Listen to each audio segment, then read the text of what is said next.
ঢুকছি আমার মাস্টার বেডরুমে। মাস্টার বেডরুমে এই জায়গাটা হচ্ছে ওয়ার্ডরোবের জন্য। হাইলাইটার ওয়াল, লাইটগুলো জ্বললে বেশ ভালো লাগতো না।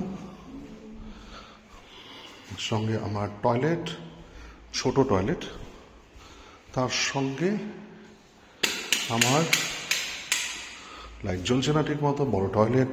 এটা একটা বেডরুম। আবার বেডরুমের হাইলাইটার, ওয়ার্ডরোব স্পেস। এবার আমি ডাইনিং এরিয়া থেকে কিচেন এরিয়ার দিকে যাচ্ছি। কিচেন এখনো কমপ্লিট না।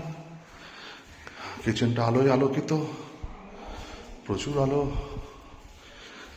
এরপরে আমি আসছি আমার third bedroom. Third bedroom highlighter. এইবার লিভিং রুম। এই হচ্ছে লিভিং রুম দিনের আলোয়। এই হচ্ছে